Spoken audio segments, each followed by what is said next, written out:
Stugotz here for Dollar Shave Club. You heard me talk about the amazing shave I get from my Dollar Shave Club razor, especially when I use it with their Dr. Carver shave butter. Well, I'm here to tell you I'm never giving up my membership. In fact, I'm adding even more DSC products to my daily routine. I love them that much. They are fantastic. Everyone on the show uses them. Dollar Shave Club makes products for your hair, face, skin, shower, everything you need. They have me looking and feeling amazing, and it's all their own original stuff. That's what I love most about it. It's amazing. They only use the finest premium ingredients, and they deliver it to you just like they do their razors. That means no more annoying trips to the store, cruising up and down aisles, looking at shelf upon shelf of what the hell is that and what do I do with this? I use Dollar Shave Club for almost everything. Razors, body cleanser, hair gel, and yes, even butt wipes. DSC has you covered head to toe. And now's a great time to give Dollar Shave Club a try. You can get your first month of their best razor along with travel-size versions of shave butter, body cleanser, and yes, even butt wipes for just $5. After that, replacement cartridges ship for just a few bucks a month. It's the DSC starter set. It is awesome, and it's yours for just $5 exclusively at dollarshaveclub.com/Dan. That's dollarshaveclub.com/Dan.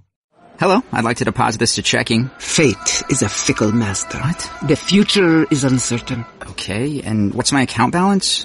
The horizon is cloudy. I see a long, treacherous voyage filled with great peril. Look, can I just get a deposit slip or something? A fortune bank teller. Surprising. What's not surprising? How much you could save by switching to Geico. I see a yellow-eyed serpent and a low APR. Geico. 15 minutes could save you 15% or more. I thought we were going to start with the Heat. Why? These are awful losses, man. They are in the soft part of their schedule, losing these games against teams like the Orlando Magic at home. And part of the issue is that they're just not going to get good shots late. It's the same thing that's going to end them in the playoffs. Like, you see that even the Magic late in that game is getting a dunk at the rim, and the Heat are going to have so much trouble executing offense late in games in ways that get easy shots. I don't think they're in the soft part of their schedule. They had this one easy one against Orlando, but at Cleveland, then Philadelphia, and back end of a back-to-back at Detroit with no Hassan Whiteside. And now they have Houston coming up on Wednesday and Milwaukee, even though they've been undefeated against Milwaukee this season on Friday, and they're playing their worst basketball of the season. No, but before that, it was Sacramento and Chicago. Like, that is not a murderer's row. Houston, you mentioned Houston, but that going Detroit, Philadelphia back-to-back, it's unpleasant, and Cleveland's playing cruddy. They should have been feasting on this part of the schedule. But in fairness, they've played 11 of the past 14 games have been on the road. Mm-hmm. So that's a brutal stretch in terms of. But it's home losses to Orlando without Aaron Gordon and Sacramento at home. I mean, those are just brutal. That's brutal what I'm losses. talking about. I'm not talking about. Yes, I get the part. Yeah, road games are tough, and they've been good on the road this year. They've been really good on the road this year.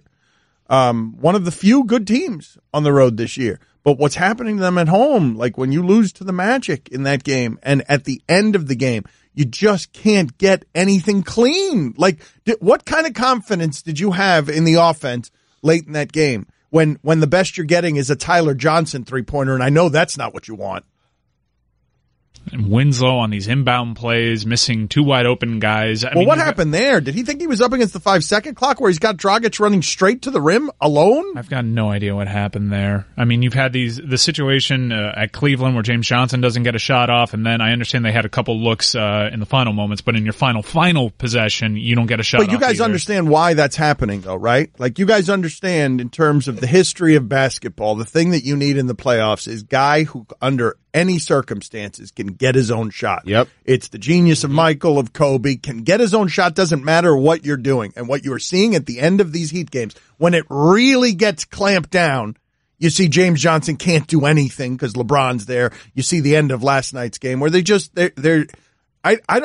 Mike, what is your first option? Like, if the other team knows that Dragic is where everything starts, and that's the best you got, undersized Dragic, what do you do after that? Well, the lament of the Heat fan since Spo's entire tenure began here was, what are these late game plays? We're just putting the ball on Dwayne Wade's hand, and then after Dwayne Wade left, it was Deion Waiters. It's really hard to get a great look. Spo actually had really good luck the Jazz game specifically, post Dion Waiters, where he's drawing up brilliant plays at the end of the game, and it was working. That's not going to work every time. You can't count on that. And what you've seen here is he goes to Josh Richardson in the way that he used to go to Dion Waiters, and that hasn't worked out. Well, I wonder who the Heat fan base is angrier at right now, Hassan or Dion Waiters, because the things that they're doing are the things that you worry about when you're a cultural organization and you usually don't give your money to the knuckleheads. Mm-hmm. It's got to be Dion Waiters, though. Well, but I feel people are getting real frustrated with Hassan, that he's sitting a lot with like a tummy. He doesn't, what happened with Embiid? Like, we're sitting with a tummy. His tummy aches against Embiid, so he leaves in the middle of that game, and he's not going to play the next game against Andre Drummond, and Drummond destroys them inside, and it's a reason why you lose that game. Whiteside's been frustrating lately. Giving Whiteside that contract when he did seems more and more like the Heat are swimming against the tide on that. We would have all done it. We would have all done it. Yes, everyone would have turned on the organization if they'd lost Hassan Whiteside for nothing. Everybody. Like, let's not do revisionist history. When you say that money was less than he could have gotten. He was making concessions for Wade. Look, we can have this. This is what makes it difficult. To be fair, those concessions went away when Dwayne did. This is what makes it difficult if you're the Miami Heat and your organization building. They're good at what they do. We all know that, right? Yes. They're largely this year a 500 team that may overachieve beyond that, but they're getting everything they can out of what it is that they have, correct? Yeah. Like, they're not underachieving. Yes, you lose against Sacramento and Orlando, but their overall record is not an underachievement. It's about who they are. It's right where it probably should be at this point. Yeah, that's fair.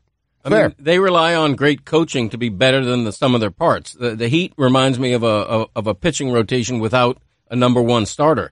You know, if Dragic and Whiteside are your second and third best players, maybe. Yes, that is one of the issues, but structurally so. The next step on this is structural. And this is where the team building can be complicated.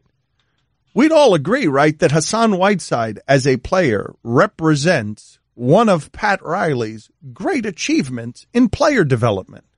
Sure. Mm-hmm. Yep. 1,000%. Everyone would agree with that. Yeah, he gets a lot of credit for what Spo did in development, but yes, it's okay, a but both of them, culture. Pat Riley and Spo and culture, Hassan Whiteside is a shining testament to what can be done with these people in the lab. And then, so you salute them. Job well done. Yes. And then you have to decide, okay, everyone's being overpaid. Everyone's being overpaid. And now he's going to get the max. And now, did they do their job if they let him go? Because I'm guessing you kill him then. And now, did they do their job when they kept him? Because now you're killing him because he's got a tummy ache. It's no win. When the high end of your talent ceiling is Hassan Whiteside, it's no win. Right. It's fine if you're dealing with that with LeBron. But how are they going to with the pieces that they have? James Johnson is a tribute to Heat culture. And at the end of the game, if he's going against LeBron, you're going to lose every time. Yeah. That Heat culture kind of has worn off on James Johnson. I mean, he's been dreadful this year. I mean, he was dreadful last night, and he hasn't been great this year. I expected more from James Johnson. Fair enough. I did. A lot of people did. I thought James Johnson was the guy at the end of the game you can go to, and he can get whatever shot he wants to get against anyone but LeBron James. Wait. That's your ignorance. He looks great right up until he shoots it. That is your ignorance. No, James Johnson cannot get his shot whenever he wants it. I felt like he was the guy. He was headed towards that. I don't think you know what it means to be able to get your shot whenever you want it. I don't think you know what that means. Dion Waiters can get a shot whenever he wants it. It might not be a good shot. It might not be the shot you want. Well, technically, anyone can get a bad shot whenever they want. I mean, wait a minute. No. How hard can it be? Just throw it up and see if it goes in. Mike, hold on a second. I just realized that Stugotz has lived all his life in this industry, and he doesn't know what the expression means to get your own shot. It means to be able to get your own good shot or to be able to get your own bad shot but have a high percentage of makes because you're good like Dion Waiters is making unbelievable junk shots. Right. Thanks for the lesson on basketball. But you don't seem to understand what it is. Have you ever played? How do you? So wait a minute. Okay. All right. Let's do it another way. I can get a shot off whenever I want. I got 6 of them off in a high school game in the second half and hit all 6 of them. Threes. Long Island record till this day. I can get a shot whenever I want. You don't know if that's true, if it's still the record. I know it was the record at the time. I have no idea if it's been broken. I'm guessing it probably has. That's impressive. Yeah. Wow, 18 points on 6 shots. Yeah, you like that? Efficient. Man. Yeah. I don't believe any of that story. I hit 6 3. We had my coach on. No, I believe you hit 6 threes. You just made yourself 6 for 6 from 3. You just made yourself 6 for 6 from 3. I believe I was in that half, 6 for 6. I was feeling it, Dad. I was feeling good. I mean, the jumper was wet. Maybe the first half was probably dreadful. Maybe I was 6 of 13 for the game, but I hit 6 straight. Right. My brother was running up and down the bleachers, cheering me on. That's how hot I was. I mean, the gym was buzzing. It was. Paul D. Schreiber High School. I'll never forget it, man. The Schreiber. Hell of a game I had, man. Did you win or lose? We lost. Who cares? This is Who cares? I got the my Schreiber was rocking. You heard that?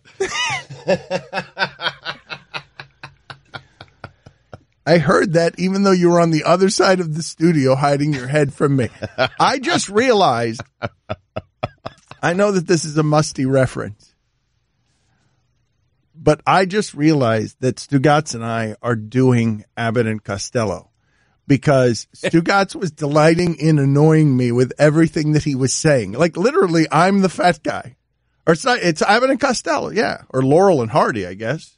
Even mustier. Really? Jeez. Yeah, no, but these are references. You would know these they're famous duos. I mean, look. I know the references. No, but any list of famous duos. If we were doing a list of famous duos throughout America, Laurel and Hardy and Abbott and Costello would get on those lists. Admittedly aged references, but those lists would include those people. And Jordan and Pippen. And Stugotz is purposely annoying me, and I don't know whether it's purposeful or not. I know that the end result is success, in that I still don't know if Stugotz knows what it means to be able to get your shot. Like, I still am unclear. If you think James Johnson is somebody who could get his own shot, you're not understanding this. I just said I thought James Johnson was going to be – I thought he took a big step forward last year and was going to take an even bigger step forward this year and be able to be a guy down the stretch that can get his own shot. That's what I thought. You have to be quicker than him to be that guy. I thought he'd be quicker. Draymond Green can't get his own shot. Like, you have to be someone who's much quicker than that. It's about to dribble around. Oh, yes. Guy. Kevin Durant can get his own shot. Steph Curry can get his own shot. And Dion Waiters to varying degrees. Mike is totally right on this. The thing that they miss about Dwayne Wade, even at this age, is that the thing they miss at late in games is it's not very hard to defend the Miami Heat late in games, and that's a fatal flaw on your basketball team. Yeah, they need a Kyrie Irving. I mean, a guy like that who can, like you say, get his own shot. They don't have that. Goran Dragic and Dion Waiters, right? Who else? Yes. No, well, that's why I can understand why the Heat fan base might be really mad at Dion Waiters right now, because Dion Waiters will get you shots in those situations. And now, given the way this roster is structured, I think they're stuck. Every year the trade deadline comes around, and I think the Godfather's going to do something big. I'm struggling to find out what he can do here that's fair or equal value. Anytime you read about Whiteside offers, you don't feel like you're getting fair or equal value. I mean, does Harrison Barnes excite you? Doesn't excite me. Oh, it doesn't excite me, but I'll tell you what, Harrison Barnes solves that problem we're talking about. You're probably going to him at the end of games. Feeling good about that, though? I'm feeling better about it than James Johnson. Bam has made Hassan a lot more expendable than he was prior to Bam. Bam but who wants him? Bam who was wants awesome. in today's NBA? Don't you wonder who wants one side? But this is what's fascinating. Like, to me, the layers of this, they develop Hassan Whiteside.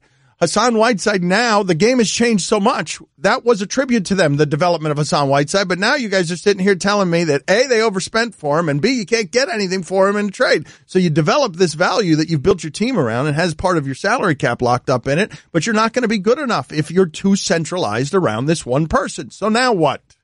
But he's got to, for that money, he's got to play every game, not sit out with a tummy ache, and he's got to be a 20-14 guy. He can't be a 14-10 guy. Hold on. Can we get to something here? Do we know if it's just a tummy ache, or am I being unnecessarily derisive? Like we're being derisive. It's a stomach illness. It had to have been bad if he's missing games, but Zoe would have never done that. Hi, everyone. Stugotz here. Support for the Dan Le Batard Show podcast comes from our friends at Rocket Mortgage by Quicken Loans. Chances are you're confident when it comes to your work, your hobbies, and your life. Rocket Mortgage gives you that same level of confidence when it comes to buying a home or refinancing your existing home loan. With Rocket Mortgage, you can apply simply and understand fully so you can mortgage confidently. To get started, go to rocketmortgage.com/Stugotz, STUGOTZ, equal housing lender, licensed in all 50 states, NMLSconsumeraccess.org number 3030. Dan Le Batard. God, what a game! Definitively know who's better. Wait a minute, what's that music? I'm not sure. It's happy music. It's happy piano. Like, what just happened back there? Someone fire off a spot or something? Stugotz. Wait, hang on. I got another browser open. Oh, yeah. Yeah, it's an ad for cookies. I gotta get a certain Mozilla. Firefox. Deny pop-up block. This is the Dan Le Batard Show with the Stugotz on the ticket. Greg Cote of the Miami Herald in with us today, as he is every Tuesday. You will see many ways where he tries to bring attention to himself and the things he cares about over the next 3 hours and 40 minutes. He is very self-interested. I'm really not, although it is PFPI Gala week. Big one. It's this coming Sunday at PFPI World Headquarters, and that's exciting. But other than that, you want to tell people what that is? Yeah. PFPI Gala. It's our annual gala and award ceremony to celebrate the season just ended, where our family group, we have a 6-team league. We all predict NFL games straight up. My brother won this year, a record-tying 5th championship of the modern era. Congratulations to Dick Cote. Yeah, Dick's Rough Riders. Greg's Lobos. Dick's Rough Riders. Yeah, Greg's Lobos are still the all-time champion in PFPI history. All right, so how many rings do you have? 6. Wow, one more than Brady. Whoa! Yeah, by the way, are you going to wear a suit at this? Course. Okay, it's an august occasion. Okay, would anyone else be wearing a suit? Will anyone else be wearing a suit? Is it going to be live streamed finally? I think we're probably going to do the beginning of it. Oh, yes, my introductory remarks. Please, no. Can we do more of it than that, please, Greg? I'm telling you, Greg, it'll be as big as Super Bowl Sunday. It'll be 103 million people It'll be watch. Greg Cote Sunday on Periscope. Yeah. This is great. He just cracked open the door a little bit. Once he sees all those hearts on Periscope and all the interaction that he's getting, all the social media traction, he's got to do the whole thing. I'm a little worried about something. I think Chris can speak to this. Just like you saw a little too much of Tom Brady in that documentary, I think that we might only want to get a peek into Greg Cote's life. If you saw the whole thing, you might be getting a little too close to the intimate spaces that are going to leave you uncomfortable. Yeah. Plus, it's a private affair, the gala and award ceremony. And we have the champions dinner. No, but I do agree. I think that's a good compromise. Mm-hmm. That's a good compromise. Yeah. Does the last year's champion get to choose what's for dinner, kind of like the Masters? Yes. The reigning champion. The person, the person who we're celebrating gets to pick the dish. My brother, the champion, has chosen beef bourguignon, so we'll be preparing that. I don't think it was necessary to say it that way. It's funny. I actually have brunch plans this Sunday before it. Oh boy, what a scandal that was! Oof. The biggest scandal in the history of PFPI when Christopher shows up late and drunk to the gala. I still haven't forgiven him. I mean, my other son, Mike's Chickens, he misses picking. He's the only guy in the history of PFPI who's ever missed games and had to be penalized. But those are the two big scandals. If you don't know, no one takes this thing as seriously as Greg Cote takes it. Hence the suit. And there are 5 people. Is it a maximum of 5 in the league, or have there been 6 some years? 6. Yeah. So there are a max of 6 people, one of whom takes it seriously, one of whom, Mike's Chickens, the aforementioned Mike's Chickens, sometimes forgets to pick, so he doesn't care too much. The other son shows up drunk after brunch, so he doesn't care so much. So if you want to watch sad, lonely Greg Cote in a suit on Sunday. I care enough for everybody. The championship trophy is named after my late father, the Dad's Dynamics Cup. and the Unique Hits Award is named after my late mother, Ruth's Raccoons, because she used to always lead the league in unique hits because she would pick crazy games. You know, she'd pick the Browns to beat the Patriots. And you pick enough of those games and you're going to get a unique hit. So there's like a point system, or like do you get more if you pick a game like that, like a wacky game like that? No, you just get the honor of being the only one of the six. Okay, wow. Yeah. We call it a coonskin after the raccoons. What was the punishment for the chickens for not making picks? He was suspended from the games he missed. He was penalized. We didn't have a rule in place for this, so what we did was you didn't have a rule in place for someone being so indifferent about this entire thing that they simply didn't make their pick. Yeah, it was that. You can't imagine it, right? As the commissioner of the league. Exactly, right. Yeah. How could you have a rule for this? How can anyone account for the idea that someone would not care about this the way you do? It's like not showing up to a game on Sunday. I mean, my daughter-in-law is pregnant, about to give birth, Chrissy's Ferraris, and she has the wherewithal to make her picks. Why can't my son, who's getting drunk underage at the chili cook-off? Right. Because he doesn't care, Greg. Yeah. Well, I care enough for everybody. Yeah, sounds and like that'll be on full display. I'll be a preening peacock Sunday. How will people get this? Please tell us. Sure. Tell us right now. Christopher's my technological Chris is your tech guy? Yeah. All right, Chris, we go now to Greg Cote's tech guy, his son, Chris. We'll Periscope it. All right, very good. All right. Thank you for all your help. Has this become some sort of family burden for you guys? Like, seriously, I know you guys all talk behind your dad's back. Do you guys talk about what a drag this thing has become? It is kind of funny just to mock him because he's walking out in a suit all serious and we're just like making comments. My uncle is actually the worst. He's always laughing at him, his older brother. It is. I'm trying to think. I am now. I know I have mocked this thing relentlessly, okay? I know I've mocked this thing relentlessly. You want in, don't you? No, it's not that I want in. God, no, I don't want in. I do. But one thing I was thinking of is I don't think I have anything quite like that in my childhood.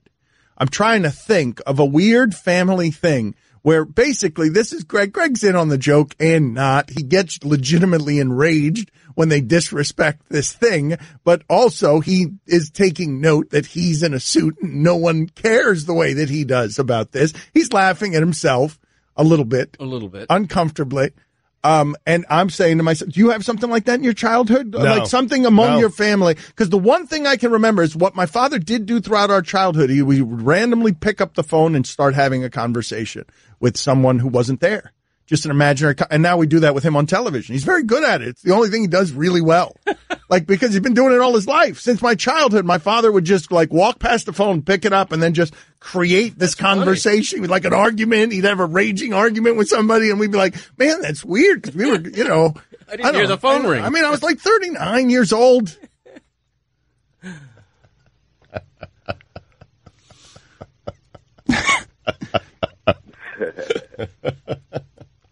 Guillermo, how mad are you at Derek Jeter today? I mean, this guy. He can't do anything. First, let's start this way. Dan, it was so good that he had that concert to benefit Puerto Rico relief, and I give him so much credit for, meeting with the fans and letting them scream at him, since you say I never give him credit for anything. Now, this guy is such a bozo. Oh, did you see what he did lately, his newest move? What happened? He fired Billy the Marlin. What? 4 days before FanFest, by the way, so I don't know who's going to be in the Billy the Marlin suit and FanFest. Well, I mean, Billy the Marlin technically isn't fired, right? He fired the guy in the suit. Right. Okay, they're going to hire someone 4 days before FanFest to do that. Timing was not great on that. Would you give me that at least, Dan? Right. Wait a minute. Are you going to get mad at these people about everything? Well, he doesn't know anything about mascots, Dan. The Yankees didn't have a mascot, so he didn't learn about mascots from George Steinbrenner. He doesn't know anything about mascots. Right. People are going to be able to tell that this is a phony? If he even shows up, which he may not. Barry Jackson, by the way, has become my favorite reporter in South Florida because he is all over these stories. He's still hustling, man. You know what else I learned from Barry Jackson? I've learned so much from Barry Jackson this year, Dan. So much. I learned that they're not doing great by the Wait a minute. I don't think that you realize, because I just saw it flash across Cody's eyes, you just hurt Greg Cote so much by calling someone other than him your favorite South Florida reporter. Well, no, but it doesn't. Greg's not included in that. It's like when we do who's your favorite part of the show, and Greg's not part of that. Well, Barry's still trying. Hey, look. So's Greg. Barry Jackson is great at what he does. Greg's been busy with the gala, guys. Thank you. That's a big week. This is one of the fundamental differences between Barry Jackson and Greg Cote. Barry Jackson gets busy chasing down fired mascot stories. Greg Cote is very concerned and distracted by his gala that only he cares about. And I just realized I got to get that trophy to the shop to have the engraving updated. Oh, wow. You know they limited media access to some charity event that they always have the media to, and they're not helping Channel 7 get in contact with Louis Brinson, who Chris Cote told us was a bust when they got him. He's a good story. He grew up a Marlins fan. He's a big fan of Juan Pierre. Yes.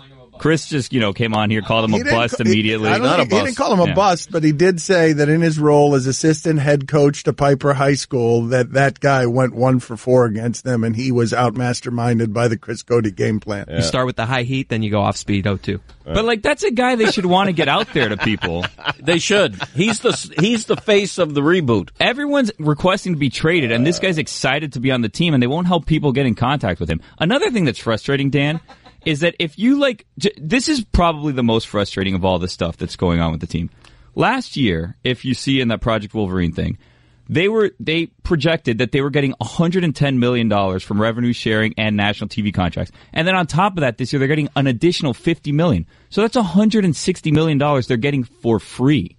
And they're not reinvesting that money on field products. But Guillermo, that's why I'm yelling at the commissioner of baseball. After seeing those numbers and knowing that dude ran those numbers and then came on our show and denied that he was running those numbers, that's the part that made me angriest. Seeing exactly what you're talking about, that they've created the business model down here that it doesn't matter how bad these people are at the actual business of baseball, the solution will always be cut the payroll, strip it down, start over again, because we've got this free money that we don't have to earn by virtue of simply existing as a baseball franchise. And being unsuccessful, because if they put money into it, they get less revenue sharing. So they're incentivized to not spend money because they get more money for free. Yeah, that is the part that if you're getting tangled in the weeds on this one and want to go do deep dives on it, it's the part that will make you offended on behalf of South Florida, that they keep doing this as the business model with new faces. And the one that they're putting in a no-fail position is Derek Jeter, because even if he loses, he will make money. And the one they're putting in a no-win position, if they don't win, will be South Florida, because perpetually it'll be the customers that get cut out on this, and they don't have many customers left. If they wanted to spend money, there's still free agents out there that are going to go for next to nothing. Like JD Martinez hit 40-something home runs last year. He's still a free agent. Yep. Yu Darvish is still out there. Lomo. Jake Arrieta's out there. Lomo's out there. He's going to go to a team probably for $3 or $4 million. Yeah, bring him back. They could put a respectable team on the field this year if they were to spend a little bit of money. But they're not going to get anyone now because they traded everyone and no one's happy to be here. Mm-hmm. They could have kept it together for one more season and seen what they would have done and seen if they would have gotten a fan base together. But what I'm saying, Guillermo, is that you are so poisoned and the fan base is so poisoned. No, I give them credit. That if you're going to get offended by firing the guy in the costume, I understand if he comes out and he says, no more mascot, I'm changing the mascot. But if you're going to get offended... That might be next. If you're getting offended by firing of the guy in the costume, then you're just looking to get offended. You don't know who that guy is. You don't care about that guy. That guy is not someone that matters to you. That's one of those PR things that looks bad but doesn't mean anything. No, he was on the job for 14 years. Billy the Marlin. Okay. Well, he did the thing with his hips, Dan. He did this thing. Yeah, he was great. Wait a minute. Yeah. He's the one who did that thing? I take back everything I said. Mike Golick here. You know, ADT, the #1 security company, can now help keep you safe at home and when you're on the go. Get started with the ADT Starter Kit professionally installed for only $49. Plus, you'll get ADT Go, the new family mobile safety app and service with 24/7 emergency response for free with any ADT security system. Go to ADT.com/podcast to learn more today. Requires 36-month monitoring contract, QSP and EasyPay. Activation and early termination fees may apply. Certain markets excluded. Licenses available at ADT.com. Additional charge for ADT Go premium services after March 31st, 2018. Don Batard. Stugotz doing, hard preparation for the show has just been blurting to everyone who will listen. Do you guys realize that we're not making Franks anymore? And do you realize there are a shortage of famous Franks in the country? Yeah. Stugotz. I obviously brought it up with the guys, and we were having a very interesting conversation. It wasn't interesting. Well, we thought it was. The obvious is Frank Sinatra. He's the most famous Frank of them all. Mm-hmm. After that, good luck. Good luck. So I'm telling you, kids, if you're named Frank out there, there's a good chance you're not going to amount to anything. This is the Don Batard Show with the Stugotz on the ticket. Have you guys read this Quentin Tarantino interview? Because I'm just starting to read it. And so what is happening right now with Uma Thurman? Maureen Dowd, the columnist for the New York Times, sat down with Uma Thurman and got accounts from Uma Thurman, matter-of-fact accounts. Uma Thurman has been very careful with her words until now. She said she didn't want to say anything out of anger, and so she decided to sit down with Maureen Dowd. And when you read that article, some of the details in that article are chilling. But I'm reading now a Deadline interview. I'm just starting to read a Deadline interview with Quentin Tarantino. And what he is doing is he's making a deep dive on some of the things that Uma Thurman has said. And he's doing so in a way that's making it seem like, look, this is part of the director-actor relationship, sort of some of these things. And he's talking specifically about the regrets he has about a scene that they did. And you're going to have to forgive me on this. Was Kill Bill? I didn't see this. But was there a car scene in Kill Bill that was at the Kill Bill Part 2 that was at the center? Evidently, one of Tarantino's greatest regrets, evidently, is that he filmed that scene with her. And as part of some of the things that Uma Thurman has said is that Quentin Tarantino spit in her face. Right. But it seems like, I don't know enough, so I apologize, but that's never stopped me before. It seems like that's an easy thing to say now. I regret it now because you're being exposed now. Well, the reason I'm being interested in this interview is because I would say that the easiest thing to say now is nothing at all. Right. And so you're saying it's an easy thing to say now. He's wading into these waters, and he's doing so with answers that are really thought out. Right. And this is not a defense of him because I've just started reading it. So I'm not properly informed on this either. I just got the story.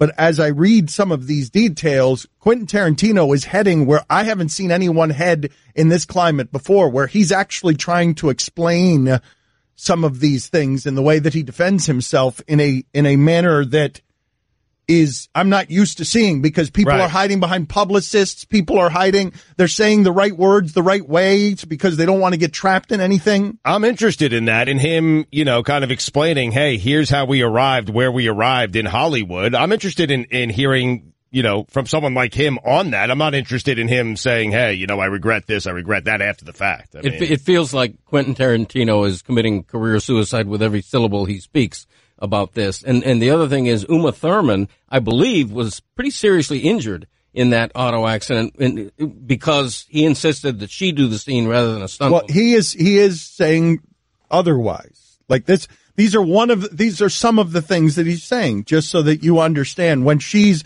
saying that he came at her with rage, he says, I'm going to just start reading here because this stuff is complicated. Go ahead. I remember that day. The question from Deadline is, you watch the footage published within the article, the Uma Thurman article. What is your feeling? The footage of that scene that they did together. See, all that is old news. I saw the footage when I found it. Seeing it in the article didn't do anything. Let me get right to what I want to get across. What happened that day that Uma got into that crash? I remember this day very well. It was one of the last days on the shoot, and up until this point, it was a great day. It was the second day of filming. the Michael Park scene, the Esteban Vallejo scene. He was amazing in the scene, and so was Uma. Literally, the last shot of the day was going to be this driving shot. We wrapped up the Esteban scene, and we were very happy about it. It was a weird, dubious Mexican cantina, and that was kind of exciting. We even had a New York reporter, Laris, who almost went with us on the next shot, a New Yorker reporter. And since it was the last shot, none of us thought it would be a big deal. She went home. I start hearing from the production manager that Uma is trepidatious about doing the driving shot. None of us ever considered it a stunt. It was just driving. None of us looked at it as a stunt. Maybe we should have, but we didn't. I'm sure when it was brought up to me that I rolled my eyes and was irritated, but I'm sure I wasn't in a rage and I wasn't livid. I didn't go barging into Uma's trailer screaming at her to get into the car. I can imagine maybe rolling my eyes and thinking we spent all this money taking this stick shift and changing the transmission just for the shot. Anyone who knows Uma knows that going into her trailer and screaming at her to do something is not the way to get her to do something. That's a bad tactic, and I've been shooting the movie with her for an entire year by this time. I would never react to her this way. Now, all of that, you could disbelieve all of that if you want, and that's just him providing his version of events and his context. But he's trying to be persuasive, and most people back away from this. And he's saying, no, this is not. He's saying that what you guys are appalled by in the New York Times article, I've known all this. We've hashed all this out. I knew this article was coming out. I've been talking to Uma for days. These are complicated friendships and relationships. And it's like all of this that we're reacting to now, he's saying in this Deadline interview, no, man, Uma and I have been talking about all this. I had to go find footage. I had to go find footage for her of the crash scene. I had to go through a warehouse to find it for her because as she's examined some of this stuff, this is what's happened with the Me Too movement, Greg, where people like even Uma Thurman feel empowered to go back into their past. And like even people as strong as Uma Thurman find strength in others being able to throw this out into the light. It's a wonderful thing, the Me Too movement. And benefit of doubt should be given to women who come forward all the time. You know, you don't assume guilt, but I think it's fair to assume truth from somebody who's brave enough to come forward like that. I think we are assuming guilt, though. I think every time a story comes out, I think people are just assuming that Tarantino was in the wrong here. I'm not saying that he's not, but I think people are making that assumption. I think Stugotz is right about that, and I think that that's an okay thing for men to be stuck with on this one. Like that is uncomfortable, but whatever. That is the byproduct. That men are going to feel like, yes. Everyone, as soon as it's claimed, everyone is guilty. And then there will be a couple of times where there is a false claim, a very low percentage, and then men will seize on to that and say, see, this is why I need to be protected. But men are not the victim on this one. No. Mike, one of the reasons, and you're going to have to forgive me, last couple of weeks, because I've sort of been working on something on the side that I'm not used to working on. I'm not used to working on the details of a music night. So that is the reason how we happen upon this Uma Thurman story that is very long, and I haven't read all the details about it, and I'm talking about it before I've read all the details about it. How's it feel? It feels like something I shouldn't be doing. It's a rush, isn't it, though? I know. It must feel great for you, again, but you have the benefit of being tethered to me, who's never going to allow you to get too far out there. And so I'm going to reel you back in a little bit, and then everyone will love you and hate me. That's what we do around here. Like they'll love you for those Stugotz, and then I'm the one who has to rein you back in. Worked out well for me. It's worked out well for everybody. Yeah, that's true. But I am doing this project, and now we're going to release tickets now. Okay, we're going to release another handful of tickets right now. And we're going to do this. It's a very small event. It's going to be like 650 people. It's got a lot of bands. We're going to have, Ron McGill, Greg Cote, Luther Campbell. We're going to have some fun. We're going to have, it's a lot of Miami music. It's a Miami event made by Miami for Miami. Everything about it is going to be Miami. And we've got a very limited number of tickets. We're going to start trying to do this a little larger over time with musicians. This is going to be Roosevelt Collier, Spam All-Stars, Oigo. I don't know if I told you, I went to see, God, it was such a great performance. A couple of kids from Dillard play the violin, black violin. They do it with hip hop, and they're just so proud of the stereotypes they're breaking, like, because they're doing violin hip hop, and it's a mesmerizing show, mesmerizing. And just really like to do. How old are the kids? I mean, they look like they are probably just out of college, maybe. They're pretty young. That's the name of the group, right? Black Violin. Yeah, they're exceptional. I've heard of them. I didn't know they were local. Yeah, they're two Dillard kids, and they were playing back home a couple of weeks ago, and they were excited. There were so many kids there who were excited because they're just breaking. Like, can you imagine black kids with a violin? Like, how do I make this work? Yeah. And so you could see in the crowd, so many kids inspired by it because these two kids made it to cool, right? And they're on stage and they bring on a bunch of high school kids who are in their bands with the instruments that might not be the coolest. And they were playing with these two kids and it was hip hop and it was cool. There was no denying the energy in the place. And you should have seen the happiness across the face of those kids that they got to be cool playing those instruments. That's awesome. Right, wonderful right. And so I want to do as much of that as I can. Like, I want to be around that wherever I can be around it in Miami. And so you could go to LeBatardBrothers.com. That's where it's at now. And Mike will give you some Facebook links and Twitter links. These tickets are going to be hard to come by because a lot of people, seem to be interested in them, but we're trying to keep it very affordable. Like, we want to keep it on the low end because we've never done anything like this before, and so we assume there are going to be some mistakes. So sounds like a pretty big event, though. 650 people. No, it's at Blackbird Ordinary, and it's going to be March 10th. And that's not. No, we want to start doing big events. We need to stumble around on this one before we can do that for a while. Guillermo, I'm not going to be able to talk you off your position of being mad at the Marlins because they fired the dude in the costume when you don't care about the dude in the costume? No, it's not just that. Did you see the article in the Ringer? They traded more WAR this offseason than has ever been traded. Yeah. Like, this is a historic fire sale. And it's just because it's the Marlins and it's Stanton's the big name and the other names are relatively unknown. Ozuna would have been an MVP candidate on another team. Mm-hmm. He had a great season last year. They traded more WAR than has ever been traded in an offseason. Like, this is a big deal that's going unnoticed largely because it's the Marlins, because people don't care about it. And the other thing is, Billy, you would agree, it's a cumulative effect. It's not just Billy the Marlin. It's the idea that it's one thing after another. It's the home run sculpture. It's the mess with Jeff Conine. It's all of these little things augmenting the fire sale. Well, you'd get past the little things if they didn't do the fire sale. That's right. So these are just like, it's like a cherry on top. But those three things you just named, what are those? The sculpture, Billy the Marlin, and Jeff Conine? Yeah. Like, what, we're getting upset about that? We're getting upset. What we're upset about is Stanton, Ozuna, and Yelich. Yeah, okay. I mean, that's at least I can hear that point. If they don't trade their main players, if they don't mess with the roster, and then they do those other things, nobody gives a crap. But if they do those other things on top of this, it just gives fans one more reason to just hit their forehead and go, what the hell is going on? I can get behind Rich Waltz and Stanton. It's everything. It's the players. It's all the money that they get for nothing. It's the fact that they're not going to reinvest any of that for at least 5 years. They're pocketing all that money. Their bonuses are based on financial things, not on field play. It's just one thing after another, and it's just the wrong message over and over again that they don't really, they're not going to try for at least a couple years, and they're hoping, and they're telling you, and the commissioner said, oh, well, tanking works. Look at the Cubs. Look at the Astros. There's a lot of teams tanking right now.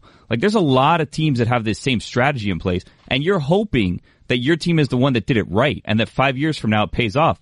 But what if it doesn't? It might not pay off. That's the funny thing. The Astros had to get it exactly right, and it took them a while to get it right. I mean... Well, that's one of the things that was offensive about the commissioner coming on here and publicly saying, hey, the Astros did it. Like, get the hell out of here, man. You're out here saying it's okay to tank. Right. Like, and a lot of teams do it and then don't have the success of the Astros. Yes, the Astros and the Cubs did it, but that can't be part of your business model. Mm-hmm. Yeah, the Phillies and the Braves are both. That can't be the part of your business model to your customers. No, it can't. No, that's going to be the saddest fan fest in the history of fan fest. Well, it's just a model that they've done before and has not worked. Like, the players they just traded were the result of fire sales. So you had the guys there that you could build around, and then they just didn't have the extra pieces. So now we're just starting over again, and maybe it'll work, maybe it won't. Correct. Yeah. That's the part that's offensive. The reset button on it. And my point is, why did they have to do a complete reboot? Okay, I get having to trade Stanton because his contract was so egregiously backloaded.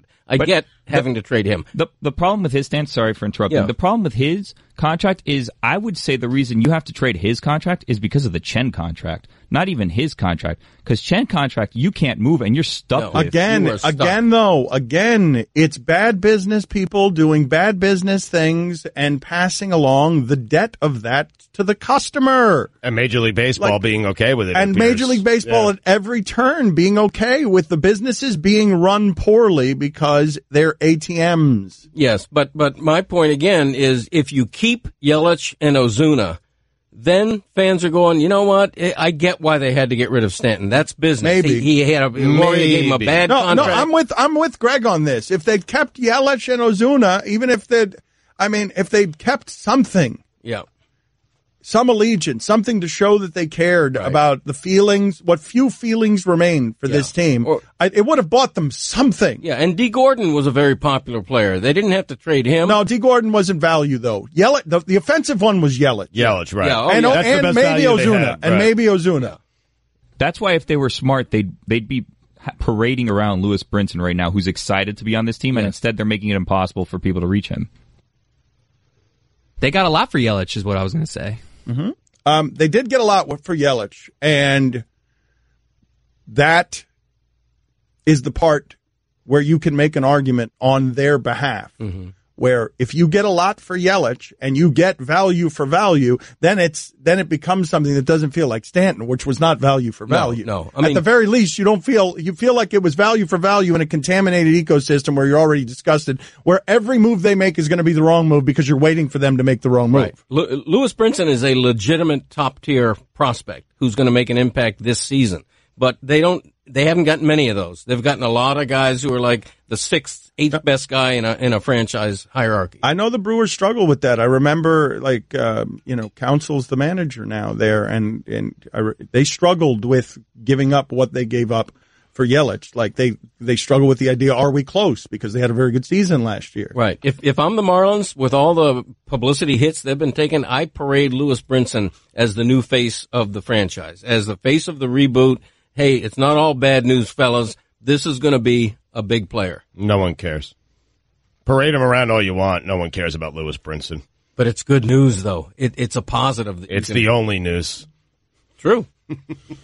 Stugotz here for Dollar Shave Club. You heard me talk about the amazing shave I get from my Dollar Shave Club razor, especially when I use it with their Dr. Carver shave butter. Well, I'm here to tell you I'm never giving up my membership. In fact, I'm adding even more DSC products to my daily routine. I love them that much. They are fantastic. Everyone on the show uses them. Dollar Shave Club makes products for your hair, face, skin, shower, everything you need. They have me looking and feeling amazing, and it's all their own original stuff. That's what I love most about it. It's amazing. They only use the finest premium ingredients, and they deliver it to you just like they do their razors. That means no more annoying trips to the store, cruising up and down aisles, looking at shelf upon shelf of what the hell is that and what do I do with this? I use Dollar Shave Club for almost everything. Razors, body cleanser, hair gel, and yes, even butt wipes. DSC has you covered head to toe. And now's a great time to give Dollar Shave Club a try. You can get your first month of their best razor along with travel-size versions of shave butter, body cleanser, and yes, even butt wipes for just $5. After that, replacement cartridges ship for just a few bucks a month. It's the DSC starter set. It is awesome, and it's yours for just $5 exclusively at dollarshaveclub.com/Dan. That's dollarshaveclub.com/Dan. I just saved hundreds of dollars by switching to Geico. I feel like I'm on top of the world. Disclaimer, you will not be transported to the top of the world. In the unlikely event you find yourself at the Arctic Circle, seek shelter from the elements immediately to avoid frostbite and or hypothermia. Geico will not be responsible if you find yourself in a cave or crevasse with a lonely abominable snowman, who in all likelihood will force you to play games including but not limited to Go Fish, charades, Chinese checkers, or his personal favorite, Red Rover, send Yeti on over. Geico is not liable for any damages, either physical or emotional. Geico. 15 minutes could save you 15% or more. This is the Dan Le Batard Show with the Stugotz podcast. Greg Cote of the Miami Herald in with us as he is every Tuesday. If you're not familiar with what we do around here or how we do it, I am just sort of an elephant sort of roaming around, and everyone just bounces off of me and gets annoyed by me and influences during the breaks what it is we talk about as I wander around. And so Mike was hitting me with a lot of Skyscraper and a lot of Mike Tice during the break. Yeah. And Roy handed me a sheet of paper, and this sounds promising, of just reading things said on the Philadelphia police scanner during the celebration. I think that without the visuals, that is a funny thing to just read to you things said on a police scanner. But I want to get to this Mike Tice story. Okay. And I want to get to Skyscraper as well. Greg Cote's not much of a movie guy. And this right here is the audience for big, dumb Dwayne Johnson movie. You mean I'm the audience, right? No, here. just this. Okay. I didn't mean you. I Okay. mean our audience. Okay, yes. Yes, I could have just made it your face, but just our audience is here for one-footed Dwayne Johnson. I mean, Dwayne Johnson, I'd prefer him with 2 feet, but you're going to give him to me with one? Okay, we'll take it. Yeah. 1 foot, I'm even more invested now. Yes, it's more challenging. Yes. So Mike was doing some sort of gymnastics where he was hanging on to a crane, or was his prosthetic caught in the crane? Well, he was trying to jump from a crane to a building, but because he only has 1 foot and a prosthetic on the other, he's short in his jump. But for whatever reason, he gets caught by the foot, and it's the prosthetic foot, and it's stretching out. And the end of the trailer is a prosthetic metal piece just extending and lengthening, and you don't know if Dwayne Johnson's going to make it. Right. Yes. He's hanging upside down, from by the a top prosthetic of the, by foot. a prosthetic foot that is lengthening and might break at any point. I know, but what I loved about the exchange, I wonder if he makes it. One of the things I loved about the exchange is, as Mike was saying it, Dwayne Johnson with prosthetic. I'm in. Stugotz is just muttering in the background. They had me at Skyscraper. How can that be bad? I mean, honestly, think about it. Of course it can be bad. What? Of course it can be bad, but as long as you know you're going to see a big, dumb movie and that's all you're going to do, then it can be good. But it's not just big and dumb. Now you're emotionally invested because you're rooting even more for The Rock. Mm-hmm. How did he lose his foot, by the way? Do we know? We'll find out. Yeah. Oh, we don't know. We don't know. So he is he's part of a Skyscraper security team, but he's a former FBI agent. So I'm guessing something terrible happened while he was working for the FBI, and then because something terrible happened, he then had to resort to being part of a security team for Skyscrapers, but now he's going to have to bring back everything he learned in the FBI, all the stuff he learned in the FBI. Just spitballing, maybe the terrible thing that happened resulted in him losing his foot. I think so. Well, now, he's not a superhero, right? He is not any kind of... I mean, he is technically. Well, no, okay, not technically. He's a whack and hut guard. Right. Well, he is. All right. Not that there's anything wrong with that. So, but what I wanted to ask you guys, because I've got a lot of my friends have been talking about how excited they are about this Black Panther movie that's coming out a week from Friday. Oh, that's a different level. No, I know, but it's a blockbuster. And what I wanted to ask you guys is, do superheroes ever get to be black? Are superheroes a white thing? And the reason I ask the question is, do any black kids grow up seeing a black superhero? Like where in the movies? Michael Jordan. Yeah. Well, it's funny that you mentioned. I'm legitimately asking the question. It's something I've never given a moment's thought before asking that question right now. Is there such a thing as a black Superman or his equivalent? Well, obviously, superheroes in comic book history, primarily white. You've had Blade and Spawn, and Luke Cage and whatnot. But now, since Disney acquired Marvel, they're sort of rebooting the entire comic book universe to where a black teenage girl is now Iron Man. An Asian person is the Incredible Hulk. All with the previous characters sort of still in the universe and sort of imparting their knowledge on a more diverse group of heroes. But I think what Dan's asking is, was there ever an original superhero that was built with a black person? No, there have been, right? but there have been. But what I'm asking you is, the comic book movies, is that a white thing? The movies that have this is the Dark Knight or Superman or any of these blockbusters, is it as exciting to everybody as it is to white people? I'm asking it legitimately as a question because I don't know the answer to it. I don't know if black kids grow up looking up to any kind of black superhero in fantasy. I don't know who those people would be, and I haven't seen them in the movies, is what I'm saying. Yeah. I have not seen movies that are catered to that. Right. That's a good question. I don't know the answer to it. I would think not. I would think that that's a white phenomenon for the most part. I think that's a good poll question. Before I get to reading these police scanner comments, Gamera, put it on the poll. How do we word it? Comic book superheroes. Is that a white person thing? This is the first superhero comic book movie blockbuster that is going over and above in its marketing strategy, all the way to its Kendrick Lamar curated album to appeal to a black audience. It's why they picked Black History Month for the release. No, and I know, and it's getting amazing critical reviews. Yeah, it has. All right, so here's this is by April Glazer. She is simply just recording things that were said on the police scanner after 10:20 p.m. in Philadelphia after the Super Bowl ended, and it was largely peaceful.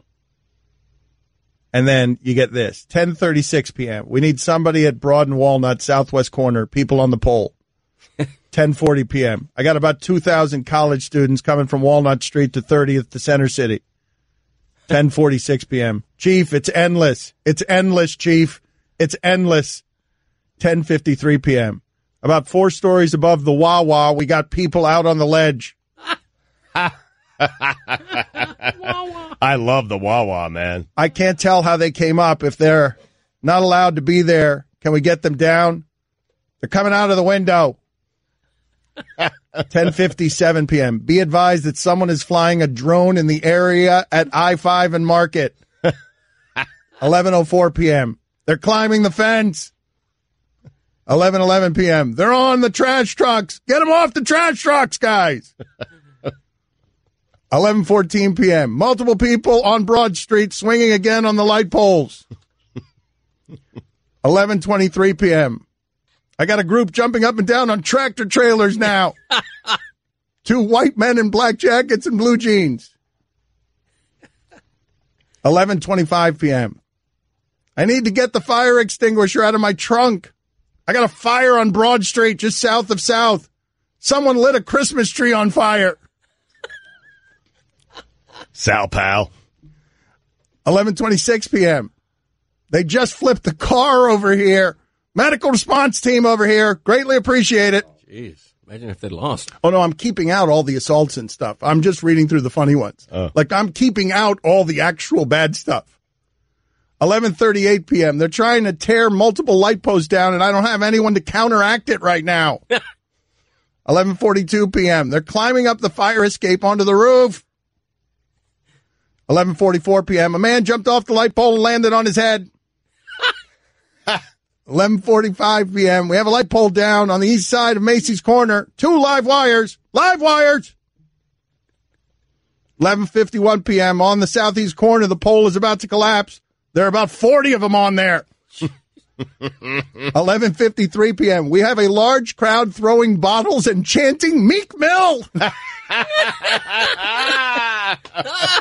ESPN Radio is presented by Progressive Insurance. Drivers who switch to Progressive can save an average of $620. Tune in tonight for college basketball action as TCU battles Kansas. Coverage begins at 8:30 Eastern on ESPN Radio, ESPNRadio.com, and the ESPN app. 11:58 p.m.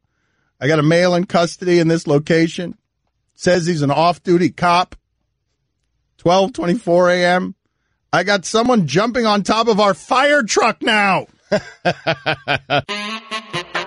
Hi, this is Papi. Do you know that my TV show Highly Questionable is not only on ESPN2 every day at 4:30 Eastern, it is also available as a podcast. You can listen or subscribe to the Highly Questionable podcast on ESPN app, Apple Podcasts, or wherever you listen to podcasts. Don Batard. Jordy Nelson had a goose egg. Unbelievable. What are the odds? Money in the bank, that guy normally. Best Nelson since Ricky Nelson in the 60s. Stugotz. Hands up if you remember Ozzie and Harriet. Put them up. This is the Don Batard Show with the Stugotz on ESPN Radio. All right, I'm mad at Stugotz because during the first segment, he wasn't listening to much of anything I was saying because he was hypnotized. He looked hypnotized, somewhere between hypnotized and sedated, as he stared over and over without the volume being up at the Skyscraper preview, the preview of the Skyscraper movie. Can't stop watching it, man. I mean, I just can't stop. I cannot wait to see this movie. When's it out? because I'm going to get in line. Like, I haven't been in a theater in years, and I'm telling you, I am going to the theater to see this movie. I am. Garrett, what is it about the trailer that you like so much? Because the entire here's the thing. I went with my girlfriend. Ron McGill of Zoo Miami does every year around Valentine's Day. He's got a very popular thing that he does, Sex and the Animals. And it's funny and it's great, and he does it at the zoo, and he raises money for his endowment. If you want to help Ron McGill, check out Ron McGill's endowment, because that's a good man doing good things for the animal kingdom. And my girlfriend, for the entire hour and 15 minutes that Ron McGill was talking, just had a smile plastered on her face because she loves the animals so much. And sex. And Stugotz was looking at that preview the same way. Yeah. Like he wasn't paying any attention to anything that I was saying. No. Anything. He wasn't paying attention to it because he was just hypnotized by what exactly? I mean, Dan, when you're 44 years old and you have 2 kids, the Skyscraper trailer is sex. That's my sex at this point in my life. Okay. Okay, but what did you see? What is it? I have not seen the commercials for this. I've only seen your descriptions of a prosthetic and a Whack-and-Hut guard. The way you guys describe it is awful, frankly. Having not seen the previews, the way you guys describe it is terrible. It sounds like a terrible movie, but I'm sure the previews would change my mind on that. It starts with a classic, he's out on some sort of limb off the building, like some ledge, and it starts with a classic helicopter scene, much like Die Hard. It is modern day Die Hard. That's what it is. I'm excited for it. But it starts there where they're shooting at the Rock and he's avoiding all their bullets and he's doing all the, those Rocky type things. And then it shows, a little, backstory with him just putting his pants over his prosthetic leg so he has the prosthetic leg. Okay. Then it shows his beautiful wife, Neve Campbell. And I'm telling you, Neve Campbell, baby. I mean, welcome back. Wow. All right. So Neve Campbell. She reminds me of my wife. She really does. I mean, you would agree, right? That's my type. That right is there. your type. Yeah. Yes, I mean, this is my wife, Abby, but with a job. And money. Yeah. And there'd be no resentment if I was married to Neve Campbell. So anyway, and then there's a bunch of, oh wait, Dan, this is the best part. Because it's in China. And there are a bunch of things like you don't have to open anything. It's just put your thumb here, door opens. Thumb there, door. And I love that kind of stuff. But here's the best scene. The old elbow to break glass in case of emergency to get an axe out so he can take care of the bad guys. So he can do axe things. Yeah, he can do axe things. Yes. But then the ending, which I cannot stop watching, is him, Mike, how would you describe the thing? What is that thing called? It's like they're doing construction on the skyscraper. He has to run across it. It's a scaffold. Scaffold. Okay, a scaffold. So he is running across the scaffold, and he has to jump from the end of the scaffold to another building. Luckily for him, his foot gets caught in a rope. Otherwise, he don't make it. And he's just hanging from the rope, but guess which foot? It's the prosthetic foot. And it just keeps stretching and stretching and stretching, and it leaves you wondering. And then that's it. Yes. And that leaves you wondering, how quickly can I spend this $12 going to the movie theater? It's a real foot hanger. Oh, upset. Major upset. I mean, look at this. Look at this. Look at him. That's a very provocative poster, isn't it? Wait a minute. You want to see it? Hold on. I do want to see that again because it seemed like The Rock was just clearly jumping to his death there, right? There's no way that he could survive the rope, that. Yeah, and the prosthetic. Right. The run is dead on. Yeah. He might be looking at an Oscar for his performance. Let me see that again. This is it. All right, here he goes. Hold on. Yes, hold on. he's running scaffolding. The lights are on him. Courage is one of the words on the screen. Now he's running like crazy. Right. Has no limits is one of the words on the screen. He's rumbling now because he's thick and he's big and he's muscular. Look at this jump. And he's jumping clearly to his death. He's not going to make that. No way. Wait a minute. He's not going to make it. Trailer ends. It's not over yet. Oh, there he is, upside down. Yes. Prosthetic.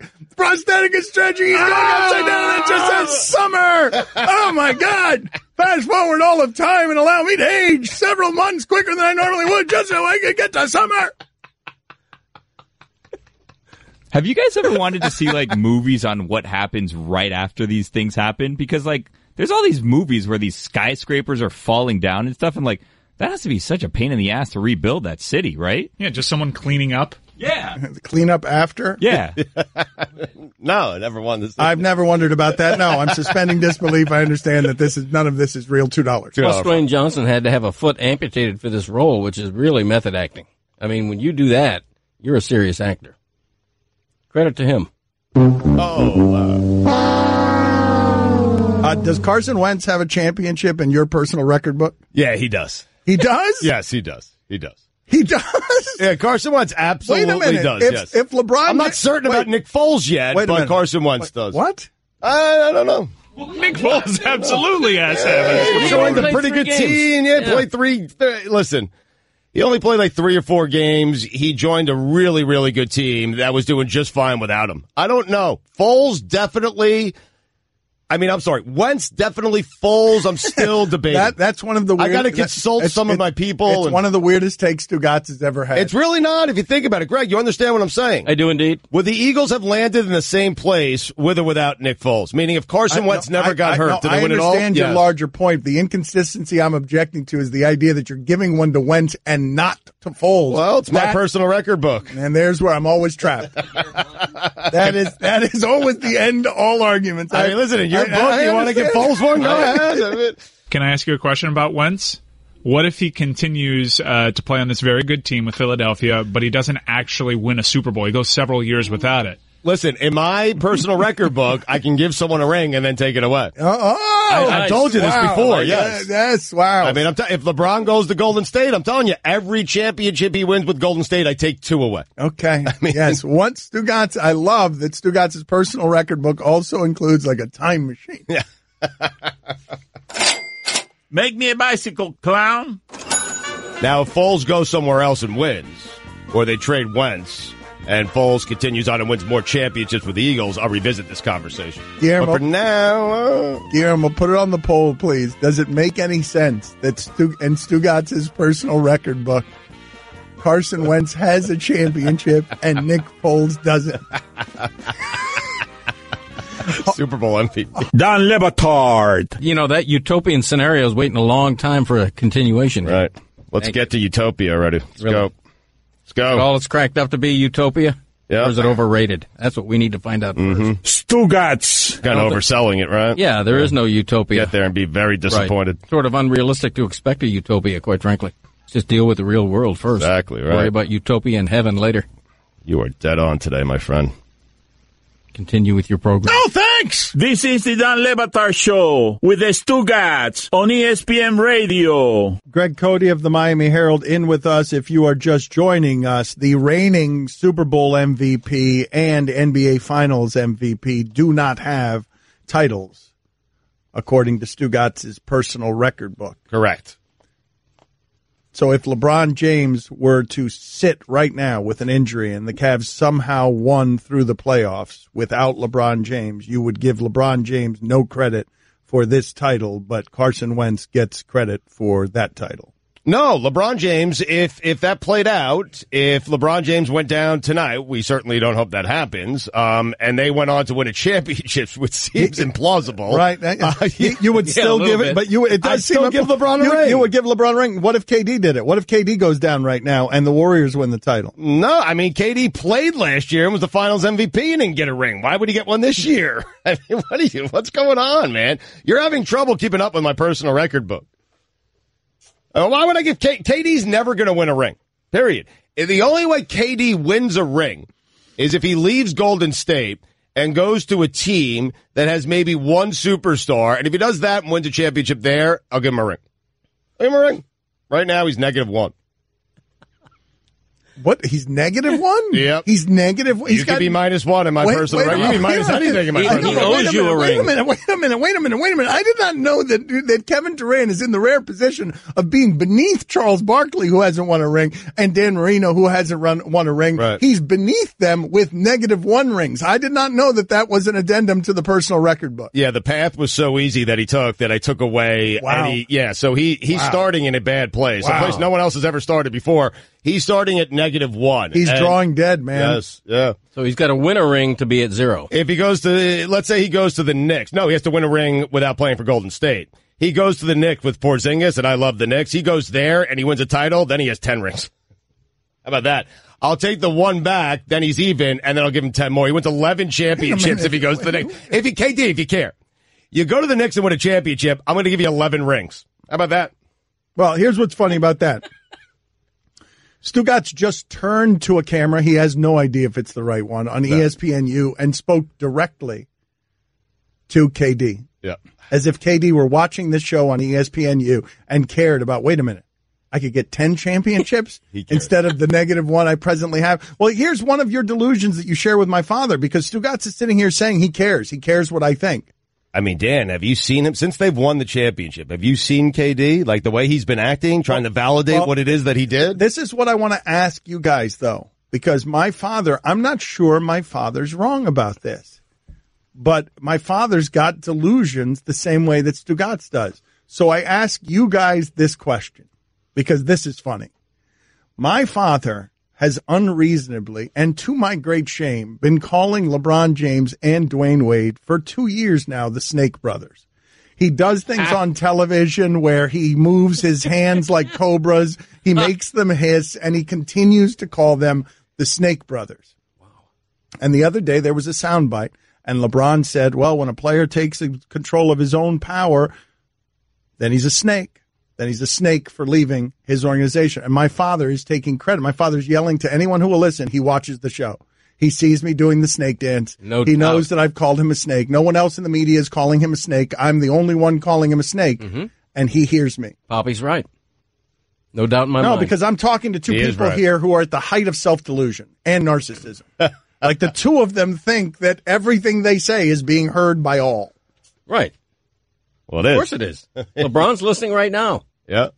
And if he's not, like someone is, I'm telling you, someone on his staff, someone, who surrounds, who's very close with LeBron James, it is their job to listen to this stuff. Guillermo, and they pass it back to LeBron. Guillermo, put it on the poll. Does LeBron know that my father refers to him as a snake? Mm-hmm. He does know, and it hurts him. I want to ask you guys this. You don't think KD knows he has no championships in my personal record book? I don't think he knows he has -1. I don't think he knows he has -1. I think, he will soon. Well, you're talking straight to a camera that you're not even sure is the right camera, telling KD, who may or may not be watching on ESPNU, that he has -1 championships, and you think that information has gotten immediately to KD wherever he is on the West Coast, 7:38 Eastern, because he's got a Stugotz alert on his phone. Yep.